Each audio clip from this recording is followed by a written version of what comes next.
Imagine that. Wala pang 1 minute, meron na siyang promulgation of judgment.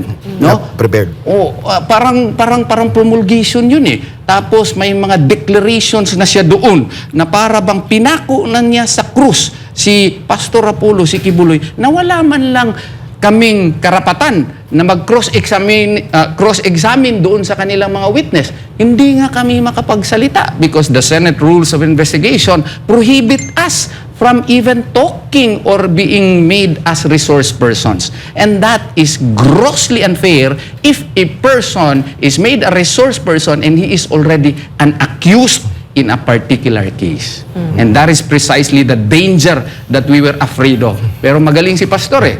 Maganda pagkasagot niya. So yung danger, naging advantage sa amin. Anong advantage? Alam na namin lahat kung anong mga testimonya nila. So thank you very much.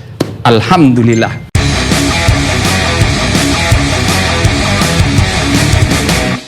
How do we protect an innocent person na maging biktima ng trial by publicity? Yan yung kaya may sub judice rule supposedly. That's sorry doon ako nakatingin sa kanya. Yun yung reason kung bakit may sub judice rule, no? Ang sub judice is, ang ibig sabihin lang, it's under the court or under litigation. So bawal talaga na supposedly mag-discuss ng merits ng kaso kung yung kaso nasa hukom mo na. Ang reason for that is precisely to avoid trial by publicity. Yung nga, sana, in an ideal world, in a perfect world, people follow the rules. Wala sanang ganon, Pero alam naman nating lahat, hindi naman tayo naive, na yun na nga, nangyayari yung ganon na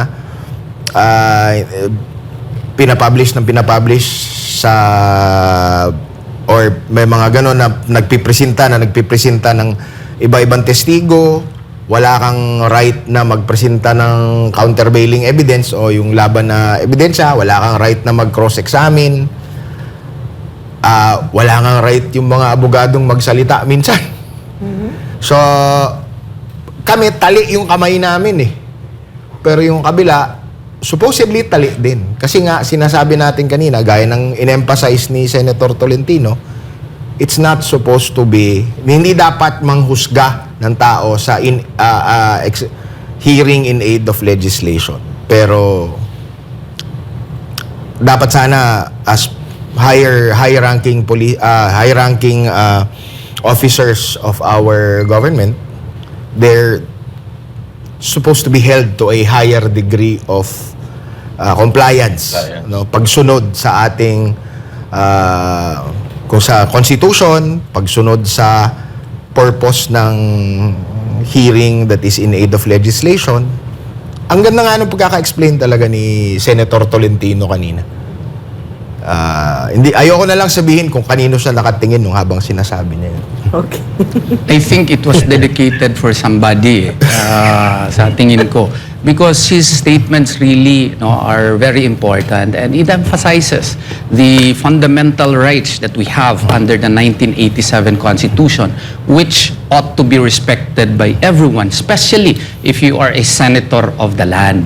Now, how do we enforce our right to be protected against publicized trial? Invoke it, which we did by filing the appropriate petition in the Supreme Court. And that is even pending. And we cited that likewise in the motion for reconsideration that we filed before the Regional Trial Court. Alam mo, yung aming motion, aming opposition doon sa request ni Senator Hontiveros, ang ganda po pagkagawa, may mga Supreme Court decisions pa tayo galing sa United States of America, but we respect the decision of the presiding judge, and there was even a discussion during the hearing, which I will not anymore discuss this or quote this here, but it gave us the impression na sana yun, pero iba ang nangyari. But in the motion for reconsideration, that's precisely one of the reasons that we cited, because it's grossly unfair on the part of the accused to be subjected to that publicized trial which just happened. Hindi lang magaling si pastor, masyadong prejudicial yung mga questions. Biruin mo, not even one resource persons came from our side. And all the rest of the resource persons are in favor of the accusers. O, di ba? O, and then, wala man lang mention about the abuses committed against the KOJC.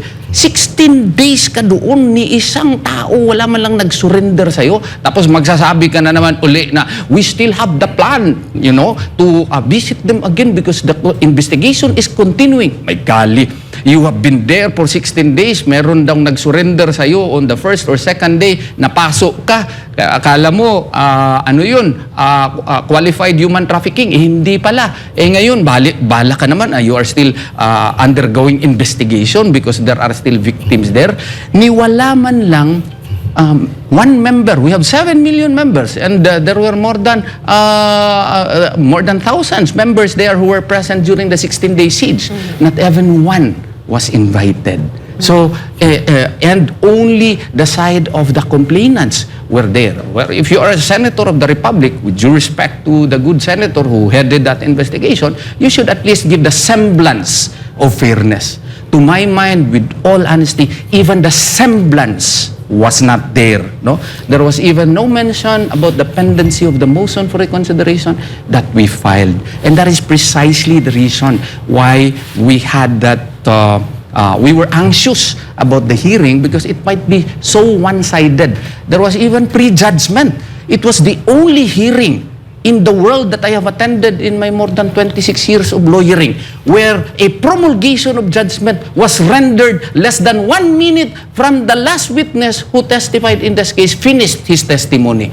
Imagine that. Wala pang 1 minute, meron na siyang promulgation of judgment, no? Not prepared.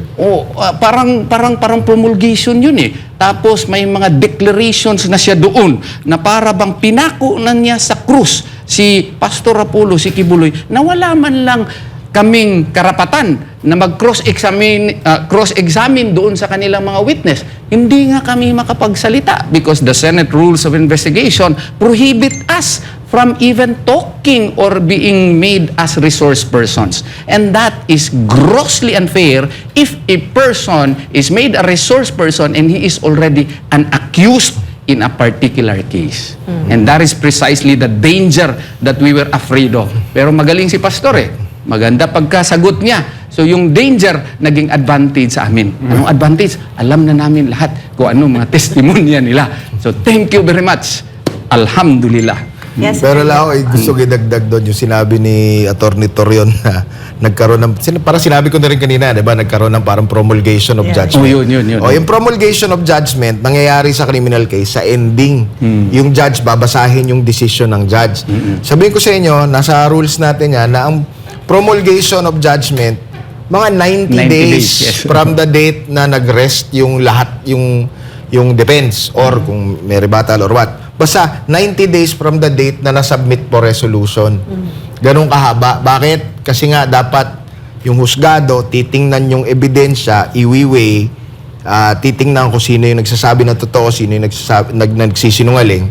Kailangan mo ng ganun na panahon para ma-review at ma-examine. Yung kanina, yung sinasabi ni Attorney Torion, walang 1 minuto galing sa huling testigo or hindi naman testigo talaga, technically resource person. Resource persons. Ayun na, meron ng ano nga ang judgment sa Tagalog? Hatol. Meron ng hatol. Meron ng basically dineclare ng guilty si Pastor at ang mga kasama niya. Yun nga yung medyo masakit doon. Kasi nga taliwas doon sa sinasabi ni Senator Tolentino at sinasabi naman ng Korte Suprema natin sa iba-ibang desisyon na ang pakay ng ganung klaseng investigasyon kumuha ng impormasyon para pwedeng gamitin para gumawa ng bagong batas or gawing mas maganda yung mga batas natin.